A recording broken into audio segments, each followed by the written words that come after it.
Baik Bapak Ibu di sini, sebelumnya saya terima kasih dulu untuk pengurus PGRI Kota Pangkal Pinang yang sudah memberi fasilitasi kepada saya untuk menyebarkan aksi nyata dari platform guru belajar merdeka untuk guru ya.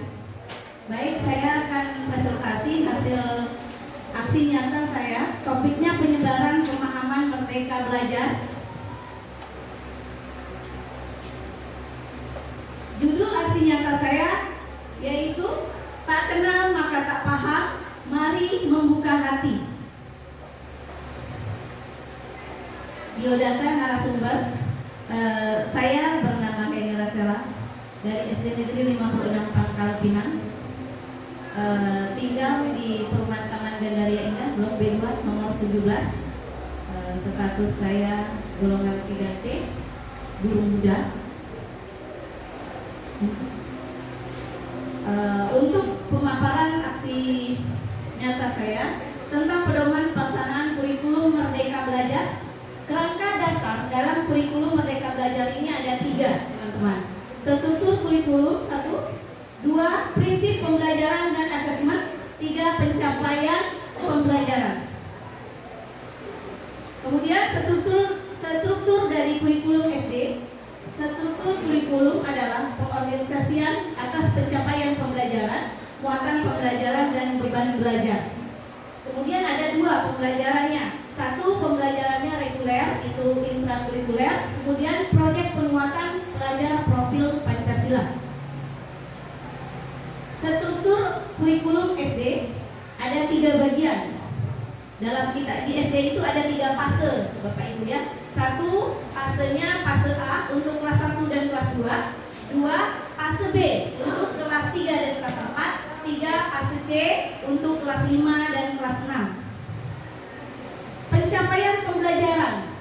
Pengertian pencapaian pembelajaran itu kompetensi pembelajaran yang harus dicapai oleh peserta didik pada setiap tahap perkembangan untuk setiap mata pelajaran pada satuan PAUD pendidikan dasar dan menengah. Kemudian capaian pembelajaran ini dijabarkan dalam bentuk dokumen ditetapkan oleh pimpinan unit kita, kurikulum, kemudian asesmen dan perbukuan. Pembelajaran asesmen itu 1, perencanaan serta pelaksanaan pembelajaran dan asesmen. Yang kedua, pengolahan hasil asesmen. Ketiga, pelaporan kemajuan belajar. Yang keempat, kriteria pencapaian tujuan pembelajaran dan kriteria unjuk kerja. Penguatan dalam profil pelajar Pancasila itu ada 7 tema. Cuma kalau kita di SD itu ada 5 tema ya. 1, tema gaya hidup berkelanjutan. 2, kearifan lokal. 3, Bhinneka Tunggal Ika. 4, bangun jiwa dan raganya.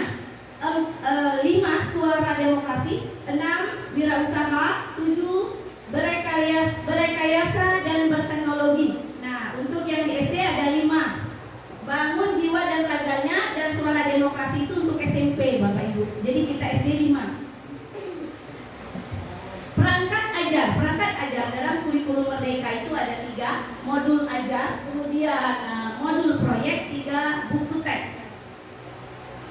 Mekanisme implementasi kurikulum Merdeka Belajar ada 3 opsi, Bapak Ibu. Kemudian 1, menerapkan beberapa bagian dan prinsip kurikulum Merdeka tanpa mengganti kurikulum satuan pembelajaran yang lama. Itu opsi 1. Opsi yang kedua, penerapan kurikulum Merdeka dengan perangkat ajar yang sudah disiapkan oleh pemerintah pusat. Jadi kita tinggal mengikuti pusat saja, Bapak Ibu. Yang ketiga, penerapan kurikulum Merdeka dengan pengembangan dari berbagai perangkat pembelajaran. Itu bisa dari pusat, dari daerah, dari dinas kita, dan bisa dari guru itu sendiri. Evaluasi kurikulum pada satuan pendidikan pelaksanaan kurikulum Merdeka itu ada 4. 1, dinas pendidikan di bawah tempat kita bernaung ya. Kemudian dewan pendidikan. Yang ketiga, komite satuan pendidikan. Yang terakhir, masyarakat. Masyarakat itu bisa guru, murid kita, wali murid ya. Komite, Bapak Ibu.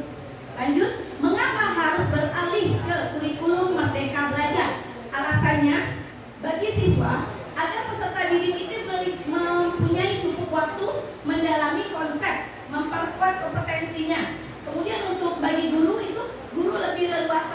metode, model pembelajaran begitu ya, dan perangkat ajar yang mau diajarkan ke muridnya. Jadi tidak terpaku pada acuan dari dinas, tapi bisa berkreasi sendiri, berinovasi sendiri, mau pakai media apa, mau pakai model apa, sesuai dengan karakter siswa kita. Karena setiap siswa dari SD dan SD yang lain pastinya berbeda latar belakang Bapak Ibu ya. Apalagi kalau kami di SD 56 itu 70% Madura. Lanjut. Apa kelebihan kurikulum Merdeka Belajar? Keunggulannya lebih fokus pada materi yang penting, esensial saja, sehingga belajar lebih mendalam, tidak terburu-buru. Kemudian guru mengajar sesuai dengan tahap pencapaian pembelajaran dan perkembangan anak.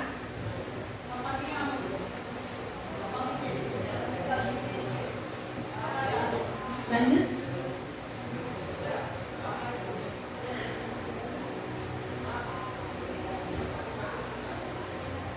Apa dampak Merdeka Belajar bagi siswa?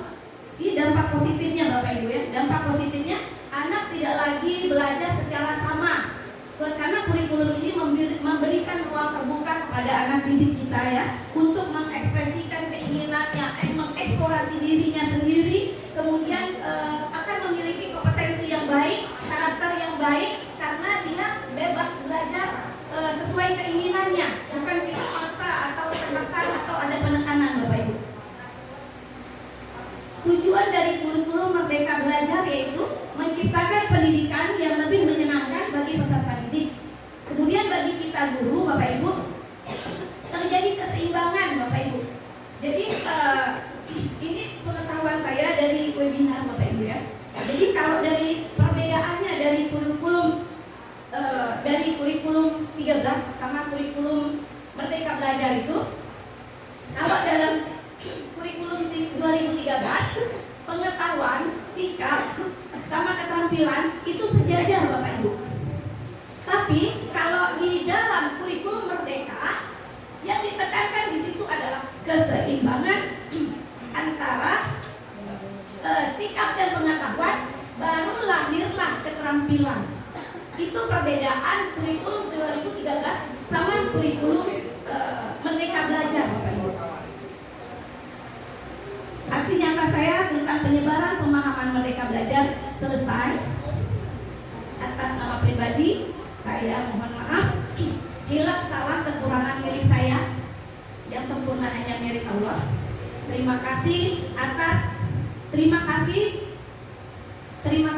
atas